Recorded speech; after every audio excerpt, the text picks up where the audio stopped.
When I was born into a family that already had a dog. What that means to me is I thought the dog was part of the family, one of the kids. Now our dog's name was Bobo, and it was a large, brown Cocker Spaniel. I can't say that I remember a lot about Bobo because I was just too little and he died when I was quite young.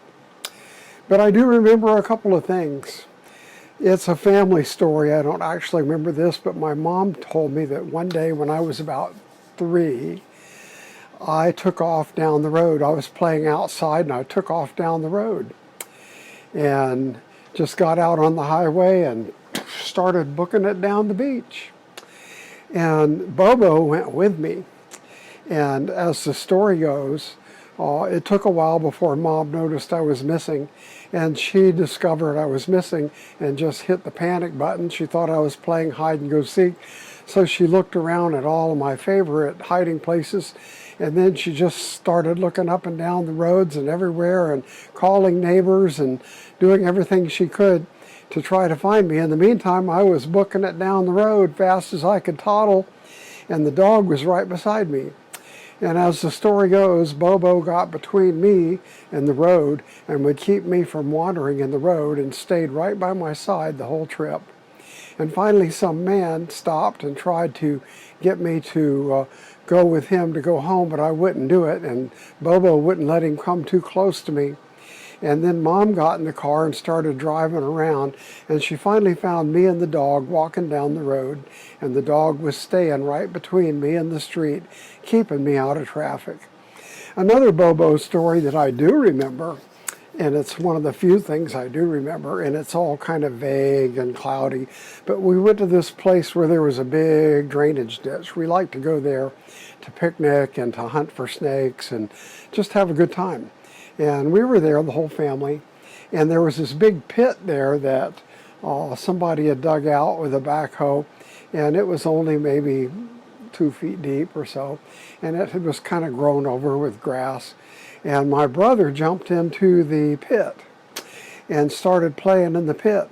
Well, there was a big rattlesnake in the pit, and he didn't see it, but Bobo did, and so Bobo jumped into that pit with a growl and grabbed that snake by the middle of the body and just started shaking it back and forth and shaking it back and forth until the snake was dead. But in the meantime, the snake was able to bite Bobo on the face a couple of times. And that wasn't the end of Bobo, though. We took Bobo home. She was howling and whining and fussing and, shaking her head, and she went home. And what I really remember is Bobo, when she got home, she ran and hid under the bed in the master bedroom. And she stayed under the bed, and she wouldn't come out. If you tried to get her out, she'd growl and snap at you. And she just stayed under the bed and stayed under the bed and stayed there for a couple of weeks. We had to put food and water under there. And when the whole ordeal was over, we had to move the bed and clean up the mess. But Bobo stayed under there until finally one day she came crawling out, and she was okay. And that's all I remember about Bobo. When we moved to Pinellas Park, I remember Bobo moved with us, and things are just sort of a brown fog. And one day, Bobo died for reasons unknown to me. I remember crying a lot when Bobo died. It wasn't long after that we got another dog. And this dog was also a Cocker Spaniel, but it was a smaller black and white model, all black with a little white stripe down the middle. And we named the dog Lady. This was about the time that Lady and the Tramp came out, and I guess that's where Mom got the idea of naming the dog Lady.